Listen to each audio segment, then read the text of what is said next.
miles. Good afternoon. We're at Transvulcania waiting for the race with Anton Krupicka, runner of the New Balance team from the United States. Welcome, Anton. Thanks. Yeah. Would you like to introduce yourself to the Spanish? Just sum up a bit of how you ended up at La Palma to run across the island. Oh yeah. Well, I guess a year ago, the ISF invited a bunch of top runners to come run the race and then participate in the Skyrunning conference afterwards. And I was invited last year, but I was injured, so I couldn't run the race. But I attended the conference, and I obviously saw the race and knew then that, and once I saw the energy and excitement that surrounds the race, that I had to come over and race it when I was healthy. And of course, why would the ISF choose you as one of the representative runners? Could you sum up some highlights? For example, we have been running the Leadville 100 miles, where Anton became first best known. It was 2006 and 7 that you won it, or? Yeah, exactly. And those are my first ultra marathon in 2006, and I didn't know what I was doing, but Leadville is a famous race, and I was that day I ran the second fastest time, and then I came back the next year and won it again and ran 45 minutes faster. So I had the second and third fastest times for a long time. And then I had a couple years, bad years there too, where I was chasing Matt Carpenter's record and ended up dropping out both times, around 80 miles. But we witnessed the 2010 attempt, and it was, let's say, glorious defeat. Well, I mean, I was running fast for 80 miles, and then I couldn't go anymore. Yeah, my body shut down. So. Was it at, what's the very last call? Was it Sugarloaf. Sugarloaf, that's it. Yeah. So, yeah, it was on top of that. Just really low blood sugar and hypothermia. It happens. But still, over the time, since 2010, we have seen a lot more of you in Europe, with the Skyrunning first, and in Spain also. How are you feeling as for the racing in Europe?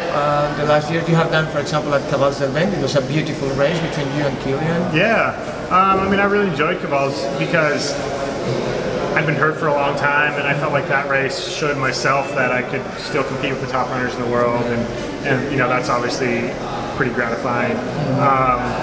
And it was also my first-hand experience with that kind of race, where it's a European style race, where it's a very logical course, and a lot of climbs up and down. And it wasn't super technical, but required a mixing hiking and running, and yeah, and I think it really suits me, and it definitely motivates me more than a series of loops or something like that, or an out and back, that kind of thing. So yeah. Then we also have Mont Blanc, as a target.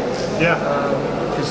So how is your outlook as for Mont Blanc? I mean, we'll see. I'm heading over to Chamonix next month at the end of June to have a look at the course for 10 days, and I'll have a much better sense after that of how I feel like I can do in August. But it's a race that I've been wanting to do ever since 2007, really. I had a bunch of friends come over and run it that year, and they came back with stories of how enthusiastic the European scene is, and how deep the competition is, and so I knew, and it's just a beautiful course, around Mont Blanc. So I mean, I'm very excited for it. You talk about enthusiastic crowds. It's a pity you won't be able to run Segama this year. Oh, I know. Yeah. It's great seeing you at Segama last year, but then you couldn't race. Yeah. It's something that would be pending. Oh no, I definitely want to do Segama. It seems like it's one of those classics you have to do. I mean, I would have liked to do it this year, but I want to get back as soon as possible to the States to start acclimating for a big mountain link company. Let us know about this project for 2000, because when at Leadville we had the chance to climb 2 14ers out of almost 60 that there are in Colorado alone. Yeah. And I think it's quite interesting.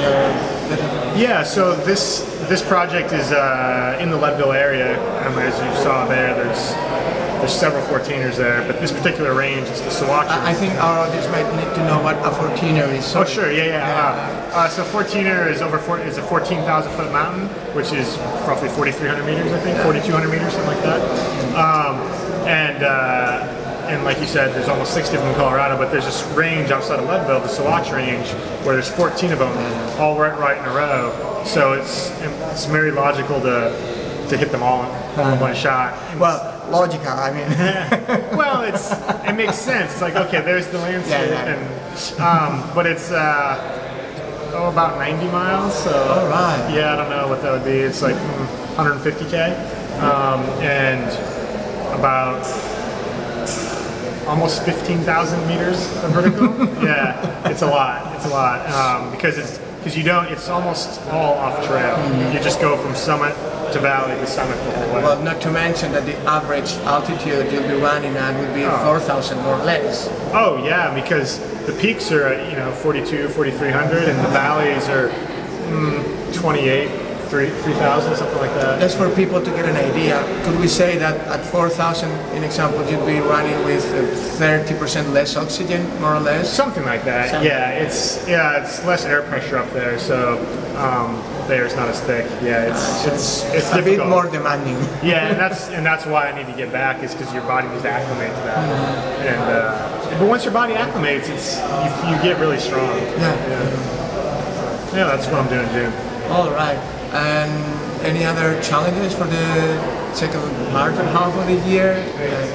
Well, I'm going to do the Ultra Sky Series. So this is Transvolcania, and then I'll do the Speed Goat 50K in the States, and then UROC, perhaps? Yeah, and then UROC exactly after UTMB. So those are my main focus races for the year. I have a few other.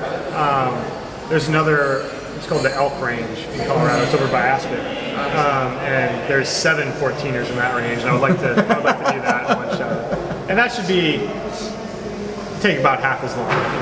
Yeah. So instead of maybe 30 hours, it'll take 15, something like that. Will you be surprising us this year again with your role as a product engineer? New Balance Minimus and all that? Well, yeah. Not such a heavy year, perhaps? Right. We're working on a shoe right now, an update to the 110 that is much more suited for kind of high mountain stuff. Yeah, it's more of a mountain shoe. So. Okay, so it follows your trail. Yeah, exactly. Yeah.